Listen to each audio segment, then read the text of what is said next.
Ketua Komisi A DPRD Jawa Timur dari fraksi Golkar dari Dapil 11 Majen TNI Purnawirawan Dr. Haji Istu Hari Subagio SEMM menggelar reses ketiga secara estafet dari tanggal 13 sampai dengan tanggal 20 Oktober tahun 2022.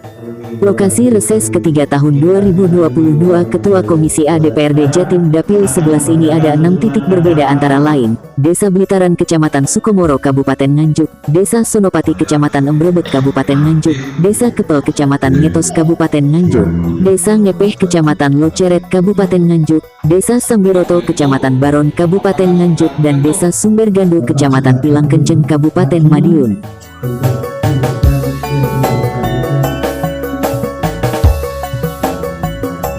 Dalam reses ketiga tahun 2022 ini, Ketua Komisi A DPRD Jatim Majen Purnawirawan Dr. Istu Hari Subagio mengangkat tema ikut dorong pulihkan ekonomi masyarakat, dan Ketua Komisi A DPRD Jatim juga hadirkan Dinas PMD Provinsi Jawa Timur di acara tersebut.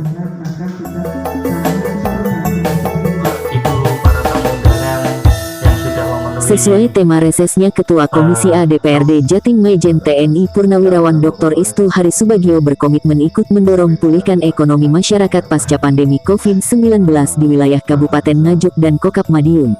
PKK, Ibu Sekdes, semuanya dibantunya lagi bersama DPRD Provinsi Jawa Timur. Dalam resesnya tepat di titik ke-6 Desa Sambiroto Kecamatan Baron Kabupaten Nganjuk, mantan Pangdam Bukit Barisan ini menggandeng narasumber dari Dinas Pemberdayaan Masyarakat dan Desa atau PMD Provinsi Jawa Timur, yakni Kabid Bina Pemerintahan Desa, Bapak Tri Yuwono, Ibu Neni dan Ibu Endah Puspita, menyampaikan materi secara bergantian yang tak tanggung-tanggung akan membantu memberikan solusi permasalahan di desa.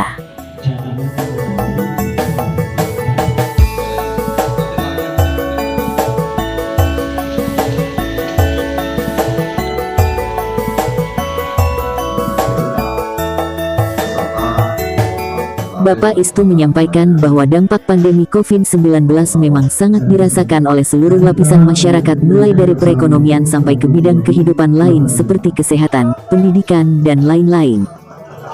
Alhamdulillah, sesuai tagline, Jatim Optimis Bangkit, di tingkat Provinsi Jatim sudah kembali pulih dengan pertumbuhan ekonomi ke angka 5,74%, lebih dari pertumbuhan nasional 5,44%, dan dapat kontribusi nasional 14,30% pasca terdampak COVID-19.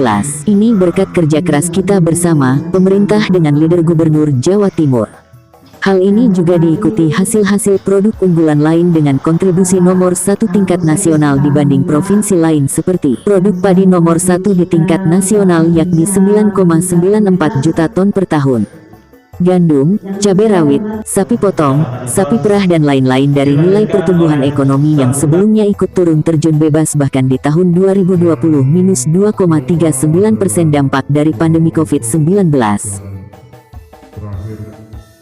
Politisi Partai Golkar melanjutkan, demikian juga dari tingkat kabupaten dan kota. Dapil saya ketimpangan wilayah, penduduk miskin, angka pengangguran, bahkan indeks pembangunan manusia IPM, dari sudut pandang kesehatan, pendidikan, dan kesejahteraan juga mulai merangkak naik dan mulai berangsur pulih dari keterpurukan ekonomi. Syukur alhamdulillah, dengan gerak cepat pemerintah hal-hal tersebut bisa sedikit demi sedikit segera beranjak kembali membaik, dan kita berdoa semoga saja Pemprov Jawa Timur bisa cepat kembali pulih dan kesejahteraan masyarakat kembali pulih, katanya.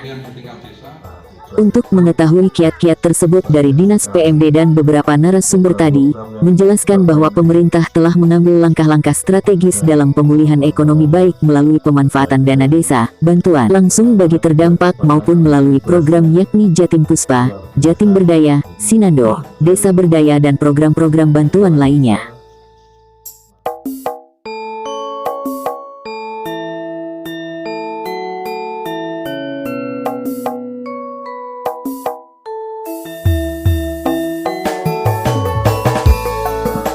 Sedangkan dalam sosialisasi Undang-Undang Pemerintahan Desa, sekedar mengingatkan kepada aparatur desa tentang tupoksi aparat desa maupun potensi desa dalam membangkitkan ekonomi, terangnya.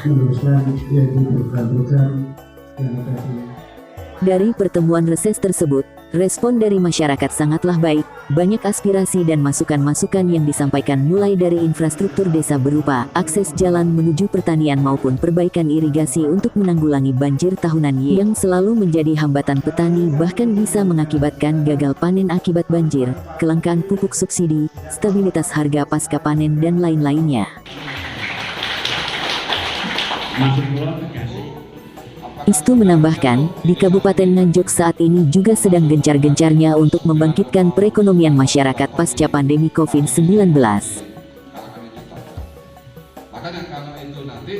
Semua sektor dimaksimalkan untuk membangkitkan perekonomian, jelas Istu yang juga mantan Gubernur Akmil ini saat ditemui sedang melaksanakan program agar pundi-pundi ekonomi daerah bisa pulih lagi usai pandemi COVID-19, yaitu menggencarkan dan menggali potensi masyarakat desa baik melalui pemberdayaan UMKM, BUMDes maupun koperasi desa.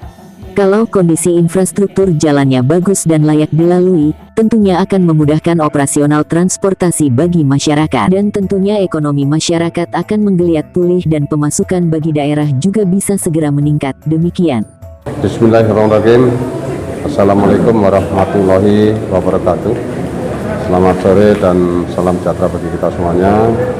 Para pemirsa, saya Mayor Jenderal TNI Purnawirawan Istu Hadi Subagio, Ketua Komisi A DPRD Provinsi Jawa Timur, sedang melaksanakan reses ketiga tahun 2022 di wilayah Dapil Kabupaten Nganjuk dan Kokap Madiun yang meliputi 6 titik.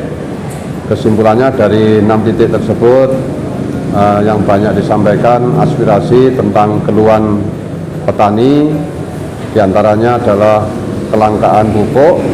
Kalau toh ada pupuk tanpa subsidi harganya mahal. Kemudian juga fasilitas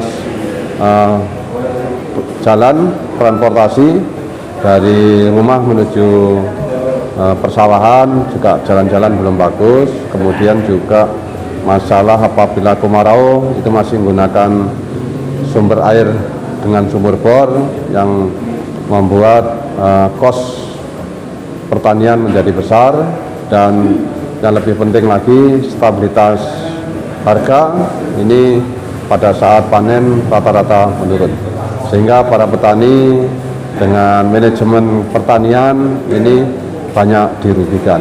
Untuk ini dari kesimpulan semuanya menghendaki adanya kebijakan khusus yang berpihak kepada petani dari pemerintah daerah sehingga hal-hal yang ditemui tadi bisa tertutupi. Demikian kami akhiri. Billahi taufiq hidayah. Wassalamualaikum warahmatullahi wabarakatuh.